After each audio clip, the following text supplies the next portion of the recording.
अपनी आवाज को आवाम में पहुंचाने का सशक्त माध्यम है मीडिया और डॉक्टर भीमराव अंबेडकर बाबा साहब को पत्रकार और संपादक क्यों बनना पड़ा, जानेंगे। डॉक्टर अंबेडकर ने अपने सामाजिक राजनीतिक आंदोलनों को मीडिया के माध्यम से भी चलाया था और अछूतों के उद्धार की आवाज उठाई थी। डॉक्टर भीमराव अंबेडकर बहुआयामी विद्वान और एक दूरदर्शी संस्थान निर्माता थे। उनके जीवन के एक साथ कई पहलू हैं और उनकी असंख्य व्याख्याएं हो सकती हैं। डॉक्टर भीमराव अंबेडकर जी द्वारा निकाले गए पहले पत्र मूक नायक के प्रकाशन के 100 साल से ऊपर हो गए हैं। डॉक्टर अंबेडकर के जमाने में प्रिंट यानी अखबार, पत्र पत्रिकाएं और रेडियो ही जनसंचार के प्रमुख साधन थे।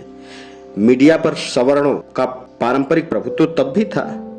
इसलिए डॉक्टर अंबेडकर को प्रारंभ में ही यह समझ में आ गया कि वे जिस लड़ाई को लड़ रहे हैं उसमें मेन स्ट्रीम मीडिया उनके लिए उपयोगी साबित नहीं होगा, बल्कि उन्हें वहां से प्रतिरोध ही झेलना पड़ेगा। यह अकारण नहीं कि डॉक्टर अंबेडकर को अपने विचार जनता तक पहुंचाने के लिए कई पत्र निकालने पड़े, जिनका नाम है मूक नायक। यह 1920 में संपादित हुआ, बहिष्कृत भारत 1924 में, समता 1928 में, जनता 1930 में, आम ही शासन करती जमात बनराड़ 1940 में, प्रबुद्ध भारत 1956 में। उन्होंने संपादन, लेखन और सलाहकार के तौर पर काम करने के साथ इन प्रकाशनों का मार्गदर्शन भी किया। डॉक्टर अंबेडकर ने अपने सामाजिक राजनीतिक आंदोलन को मीडिया के माध्यम से भी चलाया और अछूतों के अधिकारों की आवाज उठाई। मूक नायक अंबेडकर द्वारा स्थापित पहली पत्रिका थी। बाल गंगाधर तिलक उन दिनों केसरी नामक समाचार पत्र निकालते थे। केसरी में पूरी विज्ञापन शुल्क के साथ मूक नायक का विज्ञापन छापने के लिए अनुरोध किया गया, लेकिन तिलक ने इसे छापने से इनकार कर दिया। मूक नायक के संपादक पीएन भाटकर थे, जो महार जाति के थे। उन्होंने कॉलेज तक की शिक्षा प्राप्त की थी। मूक नायक के पहले 13 संपादकीय लेख डॉक्टर अंबेडकर ने लिखे। पहले लेख में अंबेडकर ने हिंदू समाज का वर्णन ऐसी बहुमंजिली इमारत के रूप में किया जिसमें एक मंजिल से दूसरी मंजिल पर जाने के लिए न तो कोई सीढ़ी है और न कोई प्रवेश द्वार। सभी को उसी मंजिल में जीना मरना जिसमें वे जन्मे हैं। 18 जनवरी 1943 को पूना के गोखले मेमोरियल हॉल में महादेव गोविंद राणा डे की 101वीं जयंती समारोह में राणा डे, गांधी और जिन्ना शीर्षक से दिया गया डॉक्टर अंबेडकर का व्याख्यान मीडिया के चरित्र के बारे में उनकी दृष्टि को समझने के लिए महत्वपूर्ण है। उन्होंने कहा, मेरी निंदा कांग्रेसी समाचार पत्रों द्वारा की जाती है। मैं कांग्रेसी समाचार पत्रों को भली भांति जानता हूं, मैं उनकी आलोचना को कोई महत्व नहीं देता। उन्होंने कभी मेरे तर्कों का खंडन नहीं किया। वे तो मेरे हर कार्य की आलोचना, भर्त्सना व निंदा करना जानते हैं। वे मेरी हर बात की गलत सूचना देते हैं, उसे गलत तरीके से प्रस्तुत करते हैं और उसका गलत अर्थ निकालते हैं। मेरे किसी भी कार्य से कांग्रेसी पत्र प्रसन्न नहीं होते। यदि मैं कहूं कि मेरे प्रति कांग्रेसी पत्रों का यह द्वेष व बैर व भाव अछूतों के प्रति हिंदुओं के घृणा भाव की अभिव्यक्ति ही है तो अनुचित नहीं होगा। आज जिस तरीके से मीडिया के विभिन्न साधन व्यक्ति पूजा और सरकार की आलोचना को राष्ट्र की आलोचना साबित करने में लगे या राजनीतिक दलों के प्रवक्ता की तरह काम कर रहे हैं, उसे देखते हुए डॉक्टर अंबेडकर के विचार आज भी प्रासंगिक हैं। यदि आज डॉक्टर अंबेडकर होते तो अंदाजा लगाया जा सकता है कि उनके निशाने पर कौन सी विचारधारा और पार्टी तथा नेता होते।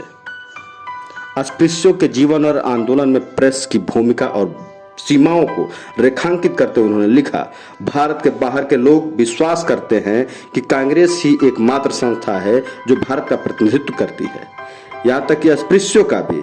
इसका कारण यह है कि अस्पृश्यों के पास अपना कोई साधन नहीं है जिससे वे कांग्रेस के मुकाबले अपना दावा जता सकें। अस्पृश्यों की इस कमजोरी के और भी कई कारण हैं।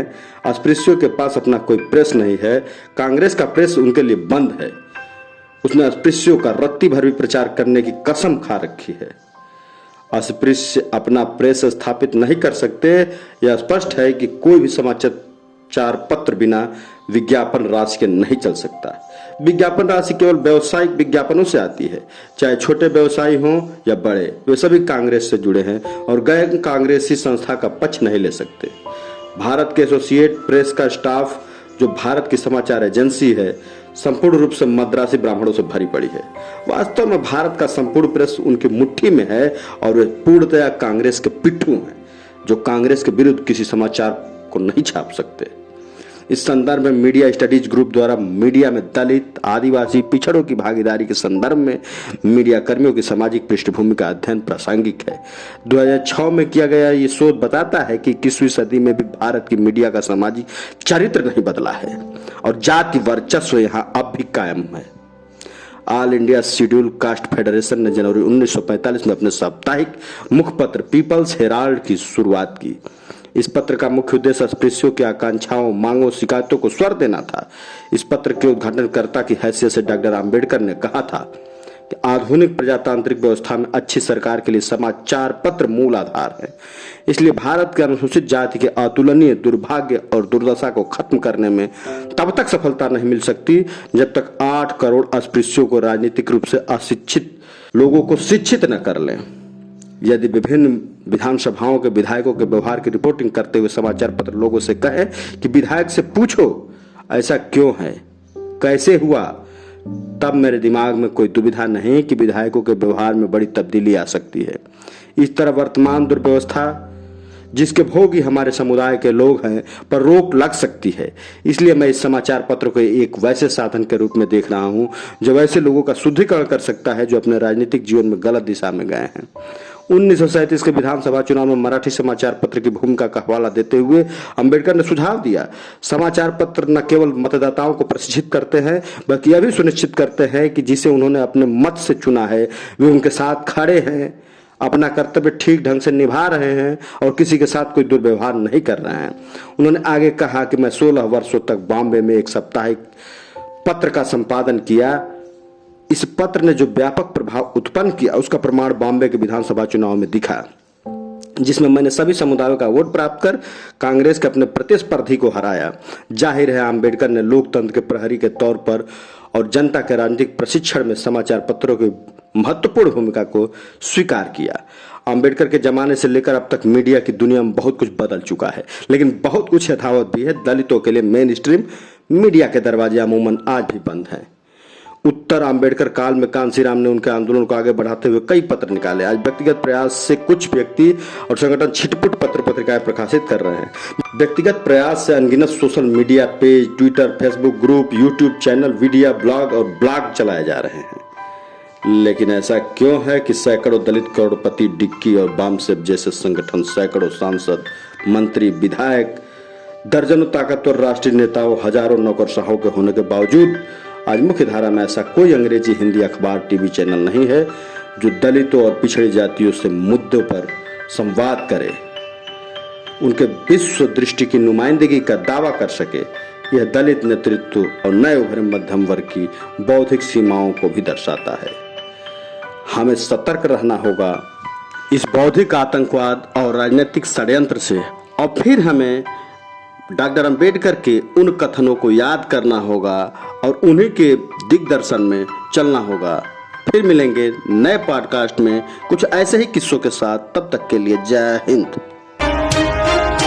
सियासत कहाँ नहीं है, चौखट से पनघट तक, चाय की अड़ी से बाजार की बैठक तक, अकेली जिंदगी से भीड़ की जमघट तक, हर जगह सियासत और हर किरदार सियासी है। सड़क से संसद तक चहकती सियासत तो कहीं उदासी है। यह सियासत किसी पर हुकूमत चलाती तो किसी के चरणों की दासी है। हम आजाद लोकतंत्र की इस श्रृंखला सियासत की बदकही में सुनेंगे सियासत के सतरंगी किरदारों के अतरंगी किस्से।